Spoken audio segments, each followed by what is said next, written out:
यावेळी दापोलीच्या भटकंतीत मी शेतातल्या एका सुंदर फार्मस्टेमध्ये राहिले.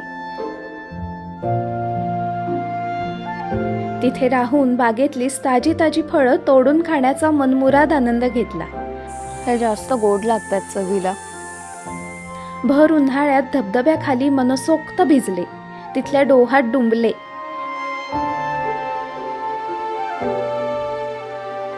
तिथल्या सेंद्रिय भाज्यांचे वेगवेगळे पदार्थ खाण्याचीही मौज केली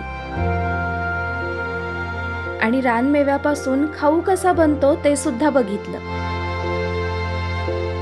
नमस्कार, मी मुक्ता नार्वेकर आणि आजचे एपिसोड आहे दापोलीतील निसर्गाला जपत त्याच्या जवळ घेऊन जाणाऱ्या फार्मस्टे मधल्या आनंददायी मुक्कामावर.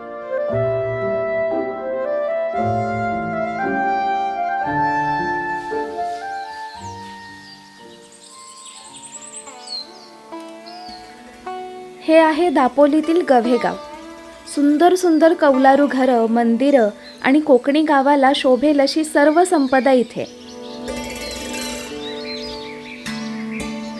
पण या गावाची खास ओळख म्हणजे हे गाव नर्सरीचं गाव म्हणून ओळखलं जातं.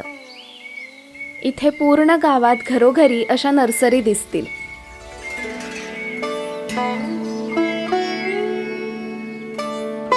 आणि याच गावात हा फार्मस्टे.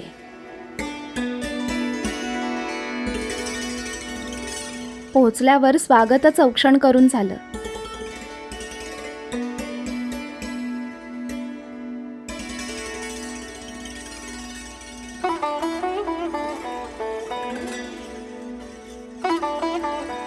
नमस्कार. प्रवास कसा झाला? छान.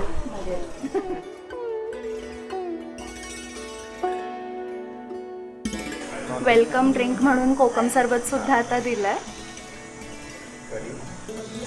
एकदम फ्रेश वाटलं. आल्या आल्या म्हणजे शीण निघून जातो आपला.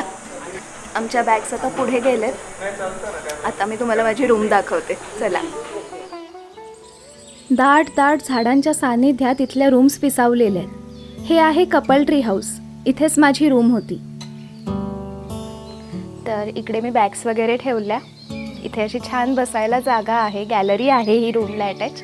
आणि या बाजूला आहे रूम.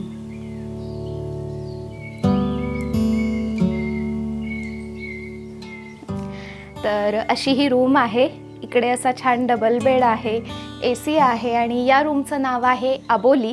तर अशी ही सुंदरशी ही माझी रूम आहे. रूममध्ये आल्यावरच अगदी कोझी, कम्फर्टेबल वाटलं. रूम सजवताना छोट्या छोट्या गोष्टींचा छान विचार केलाय हे जाणवलं. म्हणजे इथली अँटिक स्टाईलचे लाईट्सचे स्विच, एकूण रूमचं इंटेरियर, रूममधल्या ॲम्युनिटीज सगळंच खूप सुंदर आहे. वॉशरूम ही छान प्रशस्त होतं. शॉवर घेताना बाजूला ताजेतवाने करणारे ग्रीन्सही दिसायचे. एक छान सरप्राईज सिंक जवळ होतं. इथली खास गोष्ट म्हणजे इथे साबण म्हणून केशकल्प आणि उटणा आहे. तर अशा बरण्या ठेवलेल्या आहेत स्टीलच्या, ज्यामध्ये असं सुगंधी उटणा आहे. आणि सोबत या छोट्याशा वाट्या सुद्धा ठेवल्यात, म्हणजे आपण ते मिक्स करून अंघोळ करताना यूज करू शकतो. आणि हे आहे शॅम्पू, केशकल्प म्हणून आहे. ही सुद्धा आयुर्वेदिक पावडर आहे अशी.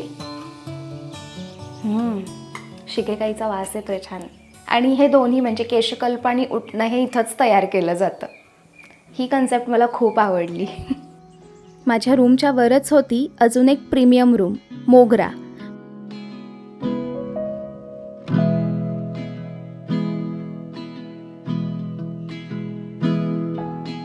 तर अशी ही रूम आहे. याचं नाव आहे मोगरा. आणि इथे असा छान डबल बेड आहे. तिकडे बसायलाही जागा आहे. आणि इथली खास गोष्ट म्हणजे या बाजूला गॅलरीत असा हा छान बाथटब आहे.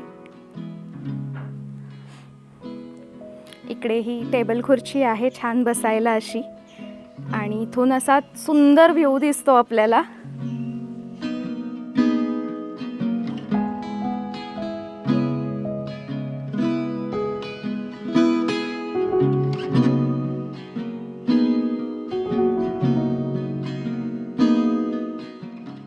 खूप प्रशस्त आहे ही रूम. इकडे सुद्धा आराम खुर्ची आहे. कपाट आहे हे छानसं आणि हा देखणा आरसा आहे.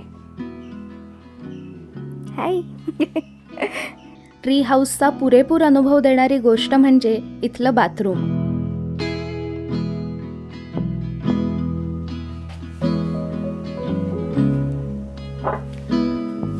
ॲक्च्युली झाडाच्या सोबत स्नान करण्याचा हा अनुभव आहे आणि इथे तर आता फणसच लगडलेले दिसतात. ट्री हाऊसमध्ये जर तुम्ही बघाल तर त्या ट्री हाऊसमधूनच आंबा आणि फणसाची झाडं यांना कोणतीही हानी न पोचवता आम्ही ते ट्री हाऊस बांधलेलं आहे.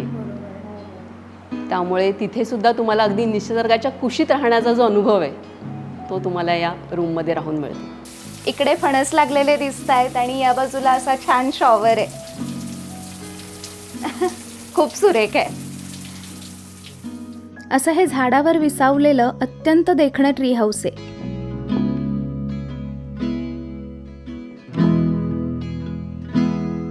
या रूमच्या वर असा डेकही आहे.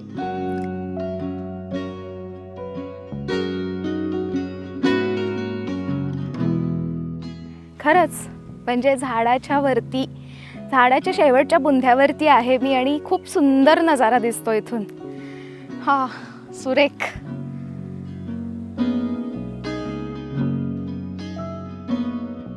भूक तर चांगलीच लागली होती. आज जेवणासाठी खास मेन्यू होता.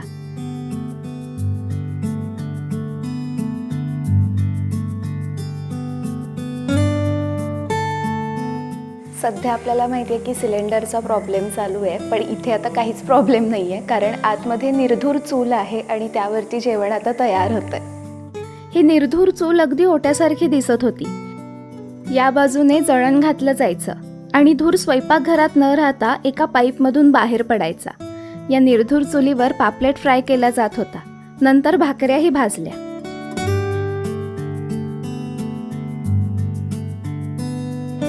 इथे असा बुफे होता आणि घरगुती पद्धतीनं केलेले पारंपरिक कोकणी पदार्थ मातीच्या भांड्यातून मांडले होते. अशा प्रकारे आम्ही जेवणातून सुद्धा जास्तीत जास्त नैसर्गिक पदार्थ देण्याचा प्रयत्न करतो. आमच्या कुठल्याही पदार्थांमध्ये कोणतेही आर्टिफिशियल कलर्स किंवा सोडा असे कोणतेही पदार्थ आम्ही वापरत नाही. जास्तीत जास्त नैसर्गिक पदार्थ आम्ही वापरतो. आणि म्हणजे या सीझनला सुद्धा आम्ही आता ओल्या काजू बियांची भाजी, फणसाची भाजी जी आपल्या प्लांटेशनमध्येच हे सगळं मिळतं. हां, आपल्या बागेमध्येच हे सगळं आहे. फळं, आंबा, काजू, या सीझनला जी करवंद, आंबे ही सगळी फळं आपण देतो.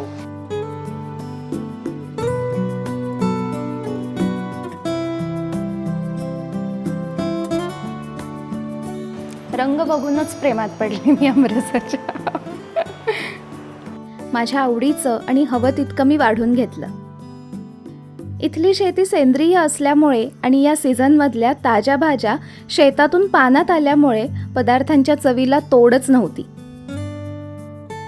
आता काजूचा सीझन आहे त्यामुळे म्हणजे जे ओला काजूगर असतो त्याचीही भाजी केली आणि चवीला अतिशय सुरेख आहे. म्हणजे तो जो फ्लेवर असतो ना ओल्या काजूचा तो जाणवतोय. मांसाहाराचा सेक्शन वेगळा होता. प्रॉन्स करी आणि पापलेट फ्राय होता. रोहितने घेतलेला पापलेट सुद्धा अगदी फ्रेश होता.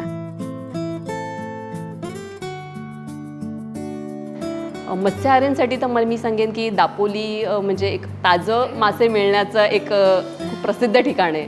त्यामुळे त्यामध्ये सुद्धा आम्ही वेगवेगळे मासे, ताजे मासे, त्याच्यामध्ये चटणी भरलेला पापलेट, कोलंबी भात, कोंबडी वडे असे कोकणातले जे स्पेशल पदार्थ आहेत ते सुद्धा देण्याचा प्रयत्न करत होतो. अशा तऱ्हेने पर्यटकांना आम्ही एक तृप्त करण्याचा अनुभव त्यांना या माध्यमातून देत असतो. ताई सांगत होत्या की वर्षानुवर्षे इथल्या पदार्थांची चव बदलली नाहीये कारण वापरला जाणारा मसाला हा इथेच बनतो जो इथल्या शेतातल्या मसाल्यांपासून तयार केला जातो.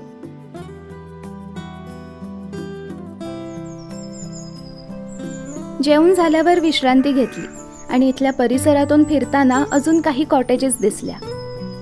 तर या आहेत वारली कॉटेजेस. 2 कॉटेजेस आहेत. एकीचं नाव आहे सोनचाफा आणि एकीचं नाव आहे देवचाफा. तर अशा या 2 सुंदर कॉटेजेस आहेत आणि दोन्ही रूम्सना अशा सुंदर गॅलरी आहेत.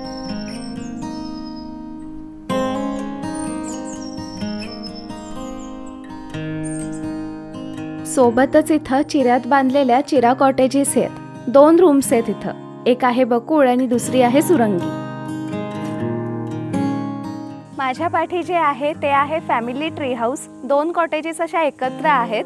मोठी फॅमिली असेल तर एकत्र राहायला हे उत्तम आहे. याचं नाव आहे जाई आणि जुई. जाई आणि जुईमध्ये ओपन टू स्काय बाथरूम आहे.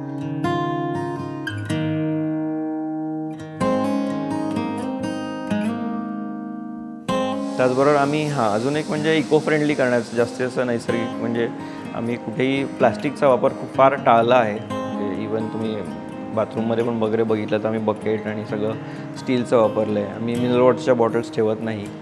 इथल्या सर्व कॉटेजेसना बाहेर पिण्याच्या पाण्यासाठी मातीचा माठ ठेवलाय. डायनिंग एरियाच्या बाजूला शेणानं सारवलेला अंगणासारखा मोठा भाग दिसला. तिथे शेणानं सारवलेलं सुंदर स्टेज होतं आणि बसण्यासाठी बाज ठेवले होते. छोटे छोटे घरगुती सांस्कृतिक कार्यक्रम इथे होतात.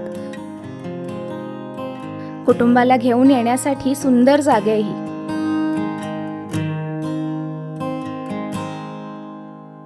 आम्ही आता सनसेट ट्रेकला जाणार आहोत आणि या सनसेट ट्रेकसाठी गाईड कोण आहे माहिती आहे का? आहान. आहानने काठ्या दिल्या आणि आम्ही चालायला सुरुवात केली.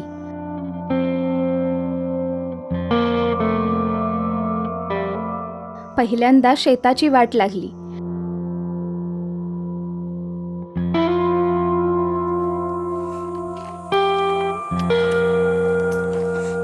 जंगलातूनच जाते का रे वाट? हो, आता जंगलातनं जाईल, नंतर थोडंसं उघडं असेल. हां हां मग अशी पूर्ण अशी ग्रास आहे ना, हां हां. तसं असणार पुढे. अच्छा. एक मिनिट. वाटेत येणाऱ्या काट्याकुट्या तो साफ करत होता आणि आम्हाला पुढे घेऊन जात होता. हां,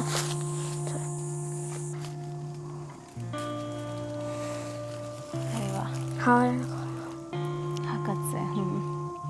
हा घेऊ. तर आहांनी आम्हाला ही करवंद काढून दिली खायला. गोड आहे हे खूप. तिथे आपट्याचं झाड होतं. आहान अगदी सराईतपणे त्या झाडावर चढला. त्याला बघताना वाटलं शहरी जीवनात झाडांवरती असा चढण्या उतरण्याचा आनंद घेणं किती दुरापास्त झालंय.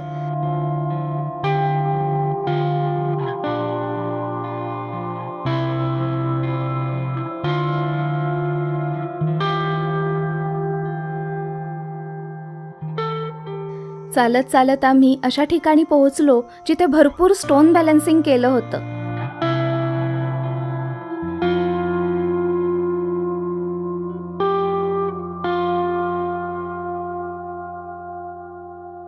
तर आम्ही आता सनसेट बघायच्या जागेवरती आलो आहोत आणि इथे आल्यावरती आहानने इथे ना स्टोन बॅलन्सिंग करून ठेवलेलं आहे. तर हे जांभ्याचे दगड आहेत आणि वेगवेगळे मोठे मोठे लहान मोठे असे दगड रचून त्यानं इतकं सगळं स्टोन बॅलन्सिंग केलं आहे.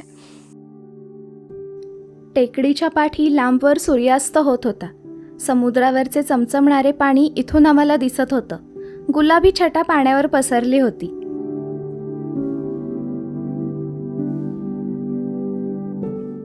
आम्ही दोघांनी स्टोन बॅलन्सिंगचा प्रयत्न सुरू केला.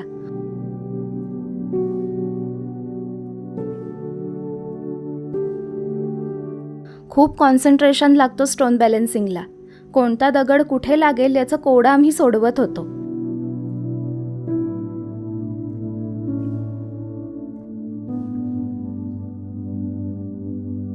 आमचा खेळ पाहतच सूर्यदेव अस्ताला गेले.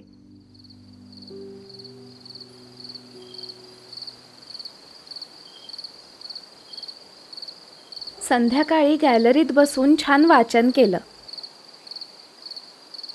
जेवायला सौंदाळा फ्राय, कोळंबी भात, कोशिंबीर, काळ्या वाटाण्याची आमटी, आंबोळी असा मस्त बेत होता. पण स्टार पदार्थ होता फणसाचं सांदण. गोडाचा हा पदार्थ मला फारच आवडला.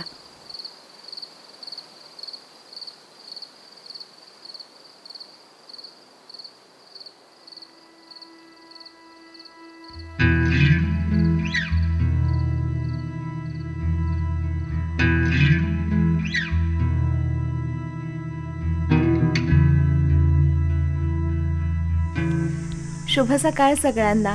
तर सकाळच्या या प्रसन्न वातावरणात मी आता नेचर ट्रेलला जाणार आहे. तर कृषी विद्यापीठातले जे विद्यार्थी आहेत तर तेही नेचर ट्रेल करवतात आपल्याला. तर त्यांच्यासोबत मी आता ही ट्रेल करणार आहे. जाऊयात. सूर्योदय पाहायला आम्ही एका मोकळ्या जागी गेलो. तर इथे आल्यावरती ना एक मोकळी अशी जागा लागते आणि तिथे उभे राहून आपण सूर्योदय बघू शकतो. तर आता पाठीमागे सूर्योदय ऑलमोस्ट झालेला आहे आणि सूर्याचा तो केशरी रंगाचा गोळा असा दिसतोय. ढगाळ वातावरणामुळे सूर्य ढगांच्या आत लपला जात होता. ध्रुव आणि आदित्यसोबत फिरताना जाणवत होतं की आपल्याला वड, पिंपळ, आंबा, फणस अशी मोजकीच झाडं माहिती आहेत. कित्येक झाडांची नावच माहिती नाही आहेत. तिथे असंच एक नवीन झाड दिसलं. याचा गुणधर्म असा की त्याची पानं जमिनीवर पसरली की ते पाणी दीर्घकाळ धरून ठेवतात. मल्चिंगमध्ये वापरतात. याचं नाव बोहोटी असं समजलं. नॉर्मली कोकणातील लोक आहेत ती मल्चिंगसाठी यूज करतात. याची जी पानं घेतात आणि जे आपले नारळाचे आजूबाजूला जे रिंगण काढतात त्याच्यामध्ये मल्चिंगसाठी पाळा वापरून ग्रीन मॅनवर किंवा त्याच्यात जे पाणी धरून ठेवण्याची क्षमता जास्त आहे, त्यामुळे झाडाचा यूज केला जातो. तुम्हाला माहिती आहे, झाडच झाडाला बरेचदा मारून टाकतं. तिथे या वडाच्या झाडाने फणसाच्या झाडाला घट्ट आवळलं होतं आणि त्यातील पोषण मूल्य शोषून घेत वडाचं झाड वाढत होतं. कालांतराने यातील फणसाचं झाड नाहीसच होईल. तिथे अजून एक भडक नारंगी रंगात बहरलेलं झाड होतं. या फुलांना गावात संकासुराची टोपे म्हणतात. या झाडाचं नाव आहे कौशी. व्हर्नल हँगिंग पॅरट तर या झाडावर कितीतरी वेळ याची फुलं चिवडत होता.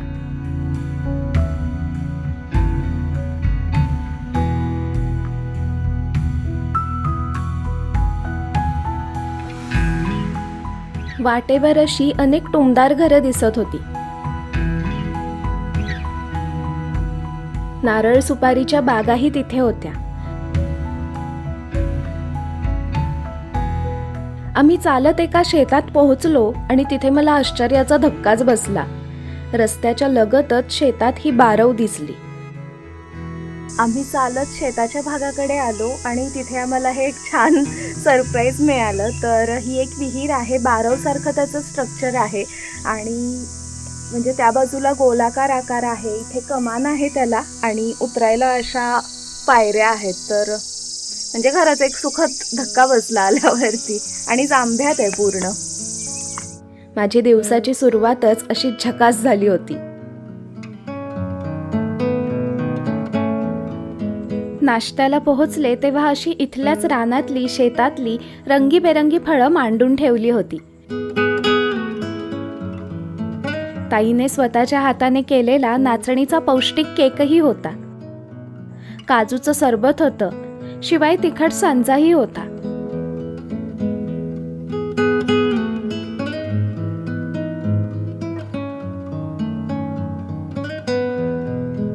आपला जो जाड रवा असतो, सांजा असतो, तर त्याच्यापासून हा उपीटासारखाच तिखट सांजा केलाय. खूपच मस्त आहे चव. आता मी ट्राय करते नाचणीचा केक.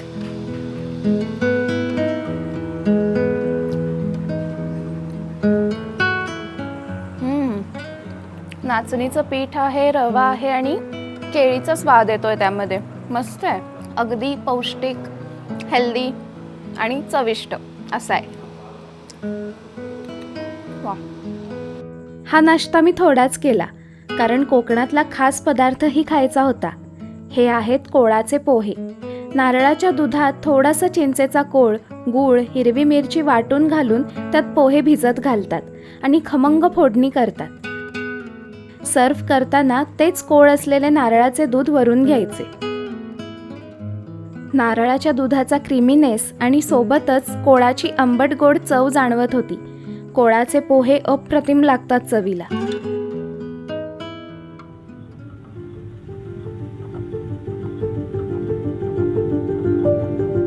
नाश्ता झाल्यावर रेडी झाले आणि ट्रेकसाठी निघाले. हा आहे अजय दादा आणि तोच आम्हाला वॉटरफॉल ट्रेकसाठी गाईड करत होता.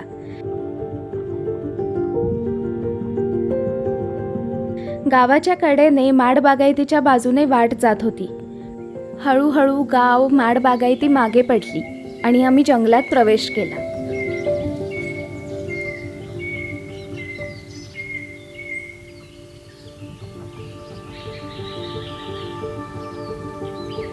असंख्य पक्ष्यांचे आवाज कानावर पडत होते.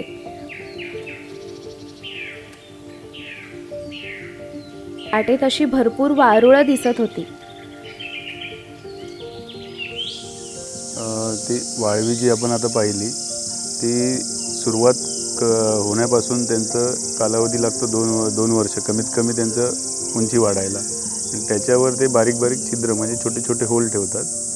त्या होलमुळे त्यांचं आतमध्ये जो कूलिंग आहे ते म्हणजे थंडावा मेंटेन राहतो आणि त्यामुळे त्यांना बाजूला पातेऱ्यांमध्ये आग जरी लागली तरी त्यांना गरम होत नाही. म्हणजे आतमध्ये तेवढं थंड असतं वातावरण त्यांचं, एक AC सारखं. आजूबाजूला एक्झोराच्या बिया आणि एक्झोरा फुललेला दिसत होता. पुढे आम्हाला हा निसर्गनिर्मित झोका दिसला. माझ्यासाठी झोका थोडा उंच होता. अजय दादाच्या मदतीने झोक्यावर बसलेच मी.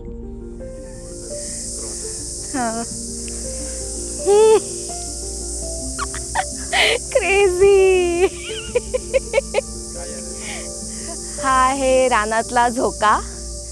मला अजय दादांच्या मदतीनं मी बसले या झोक्यावरती आणि आता छान झुलतीये.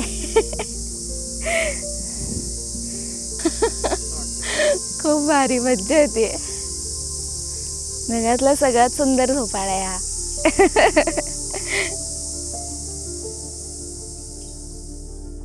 ही 40 मिनिटांची वाट कशी सरली कळलंच नाही. शेवटी थोडा खडा उतार होता. राईट लेफ्टचं कॉम्बिनेशन ठेवा, घसरायला होणार नाही.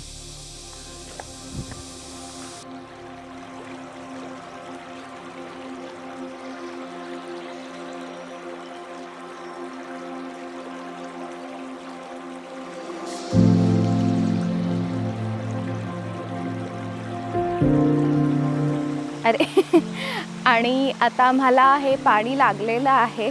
किती नितळ आहे माहिती आहे पाणी. आणि त्या बाजूला पाठीमागे धबधबा आहे. तर आता तिकडे जाणार आहोत आम्ही. खूप मस्त आहे. म्हणजे घळ आहे ही आणि त्याच्यामधून ही पाण्याची धारा वाहतीये. असं हे सुंदर ठिकाण आहे. आता मला जायचं आहे आणि धबधब्यात छान भिजायचं आहे. चलो. भर उन्हाळ्यात असा प्रवाह पाहूनच मन सुखावतं अगदी. धबधब्यात भिजायला मी दगड पार करत पोहोचले.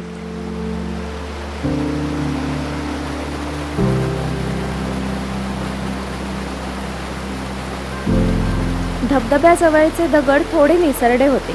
त्यामुळे सरकत सरकत मी धबधब्याजवळ पोहोचले आणि प्रवाहात चिंब चिंब मनसोक्त भिजले.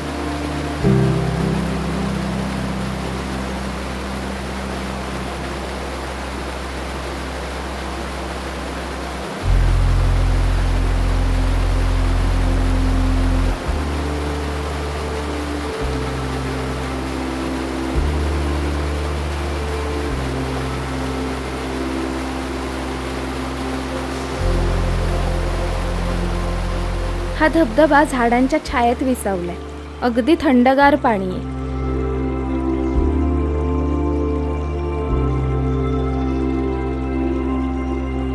धबधब्यापुढे थोडी खोल कोंड तयार झाली. तिथे जाऊन ही मस्त डुंबत राहिले पाण्यात. खरंच इथे मला भर उन्हाळ्यात गारवा मिळाला.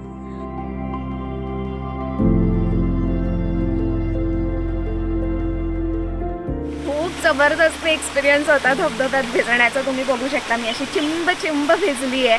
आणि उन्हाळ्यात असा गारवा मिळाला ना की मन असं सुखावून जातं. मी धमाल केली तिथं. मस्त एक्सपिरियन्स होता. आणि आत्ता एप्रिल महिन्यात एवढं पाणी आहे. कधी म्हणजे मे महिन्यात कदाचित थोडंसं कमी होऊ शकेल. पण लवकर या आणि हा सुंदर एक्सपिरियन्स घ्याच तुम्ही.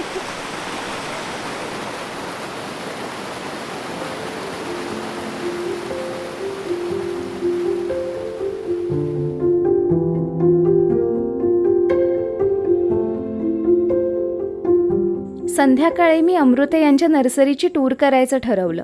सचिन दादा मला नर्सरीतील वेगवेगळ्या अनोख्या झाडांची माहिती देत होते. हे आहे दालचिनीचं झाड.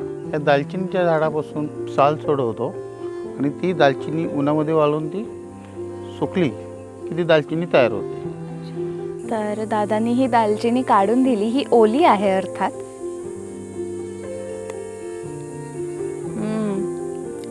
बापरे. दालचिनी म्हणजे त्याचा जो असा थोडासा गोडसर स्वाद असतो ना तो प्रॉमिनंटली येतो यामध्ये. गंमत अशी झाली की इथं हे झाड होतं आणि मी म्हटलं की हा गवती चहा आहे. तर ते बोलले की नाही आणि मग त्यांनी मला हे पान काढून दिलं आणि वास घे म्हटले. तर मी असा छान असा वास घेतला तर आला ओडोमॉस सारखा गंध. तर म्हणजे हे याचं नाव काय म्हटलं? सिटोनेरा नाव आहे याचं. दिसतं गवती चहासारखंच पण त्याचा गंध आहे कम्प्लीट ओडोमॉस सारखा. ओडोमॉसमध्ये याचाच अर्क वापरला जातो. हे आहे गोल्डन बांबूचं झाड. स्ट्रॉ बनवतो आपण, प्लास्टिकची स्ट्रॉ वापरतो. हे नॅचरली बांबूची स्ट्रॉ आहे. मी प्लास्टिकसाठी कॉम्पिटिशन आता चाललेलं आहे. मी तुम्हाला कटिंग करून दाखवतो कसं आहे ते.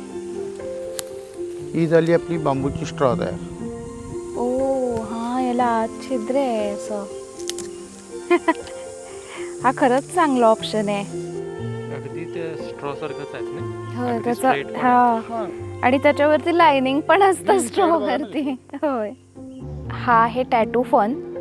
हा जर उलट्या बाजूनी बघितला तर त्याच्या पाठीमागे असा पांढरा थर दिसतो, पांढरा रंग असल्यासारखा. आणि ह्याचं जर पान आपण आपल्या हातावरती असं जोरदार म्हणजे प्रेस केलं तर टॅटूच तयार होतो.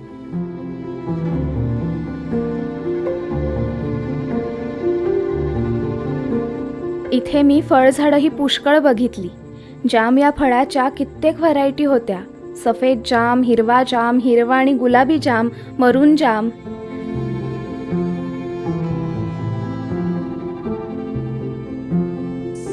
हा आहे मरून रंगाचा जाम आणि याचं म्हणजे फील थोडासा वेगळाच वाटतोय. असा आतमध्ये बी वाजतीये त्याच्या. खाऊन बघते.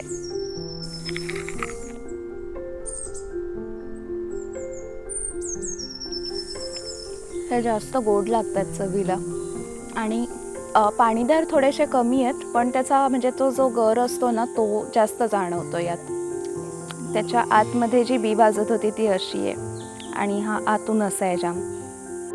आंब्याचेही विविध प्रकार होते. रत्ना, आम्रपाली, मल्लिका आणि अजून बरेच. लिचीसारखे दिसणारे रांबुतानही लागले होते. काही दिवसात हे पिकतील. तर मी आता इथल्या नर्सरीमधून फिरतीये आणि भरपूर फुलझाडं, फळझाडं, औषधी वनस्पती, वेगवेगळ्या अनोख्या वनस्पती मला बघायला मिळत आहेत. आणि हे गव्हे गावामध्ये आहे. गव्हे हे गाव नर्सरींचं गाव म्हणून ओळखलं जातं कारण इथे खूप साऱ्या नर्सरीज आहेत. आणि तुम्हाला माहिती आहे रत्नागिरीतली पहिली प्रायव्हेट नर्सरी ही अमृतेज नर्सरी आहे. कैलासवासी अरविंद अमृते यांनी तालुक्यातील तब्बल 10,000 तरुणांना नर्सरीचं तसंच कलम बांधणीचं प्रशिक्षण दिलं. कलम बांधणी आणि नर्सरीतून गावात आर्थिक सुबत्ता येऊ लागली. गावातली मुलं मुंबईत जाऊन जे काम करायची पूर्वी की शाळा संपल्यानंतर 11वी 12वी कॉलेज झाल्यानंतर जी मुलं मुंबईत जायची नोकरी करता त्यांनी जाऊ नये ह्यासाठी अमृते काकाने आपल्या इथल्या सगळ्या मोठ्या तरुण मुलांना जवळजवळ 10,000 मुलांना तालुक्यातल्या ग्राफ्टिंगचं ट्रेनिंग दिलं. सगळ्या लोकांनी प्रत्येक घरामध्ये आज तुम्ही जर सर्वे केला तिथे तर प्रत्येक घरात नर्सरी चालू झालेली आहे. आणि आज सर्व मुलं म्हणजे नर्सऱ्यांचं गाव म्हणून आमचं प्रसिद्ध झालेलं आहे. आणि हे काम अरविंद अमृते यांनी केलं म्हणजे कित्येक मुलांना रोजगार, प्रत्येक घराला रोजगार मिळाला आणि आता समृद्ध झालं आहे आमचं गाव. इथं फणसाच्या झाडाला इतके फणस लागले होते की मोजताही येणार नाहीत. काका फणस काढायला आले होते कारण इथे फणसापासून एक खास पदार्थ बनतो.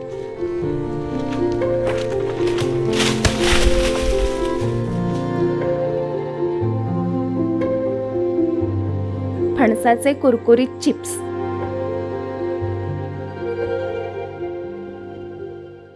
रानमेव्यातील फणसाचे तळलेले गरे हा माझा अतिशय आवडता खाऊ आहे आणि ते मला खायला खूप आवडतात. पण आता ते तयार कसे होतात ते मी पहिल्यांदाच बघतीये.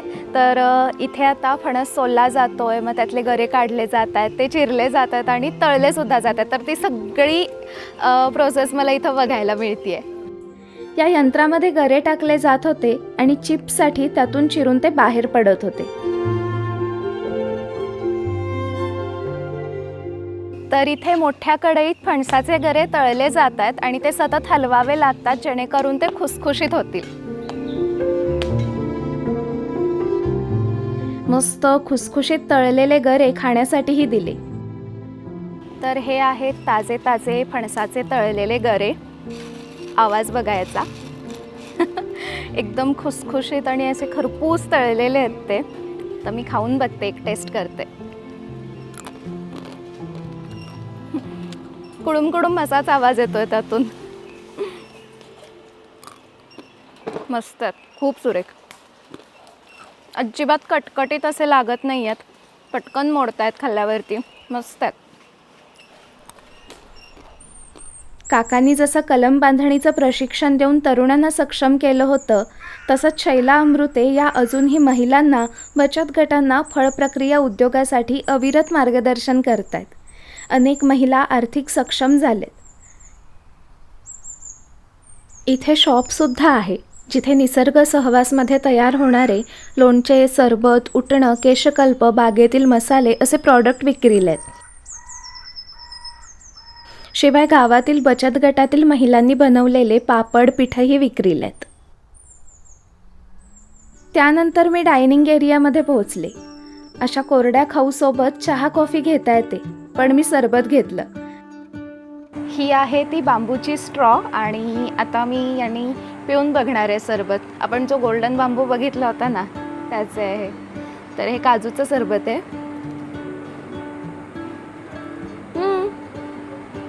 येत आहे त्यातनंच.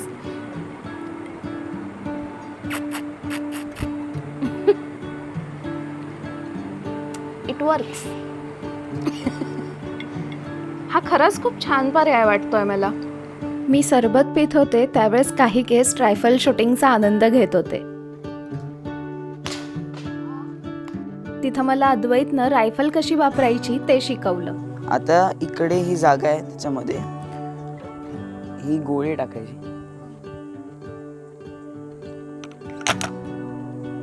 तोंड इकडे ठेवून इकडनं एम घेऊन ह्याच्यातनं ती बॉटल बघायची. आता मी रायफल शूटिंग ट्राय करतेय पहिल्यांदाच. मला माहीत नाही कसं म्हणजे पहिल्यांदाच करतेय, त्यामुळं नेम कसा लागेल याची देव भरोसे. हा, नेम कसा लागेल याचा नेम नाही आहे.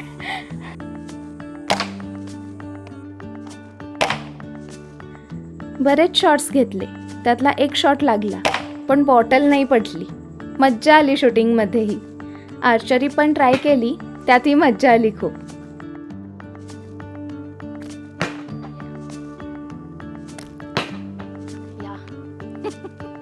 लागला. इथलं बुकिंग करण्यासाठी डिस्क्रिप्शन बॉक्समध्ये कॉन्टॅक्ट नंबर देतीये, त्यावरती कॉल करा आणि सुट्टीचा प्लॅन नक्की करा. भेटू आपण पुढच्या भटकंतीत. बाय.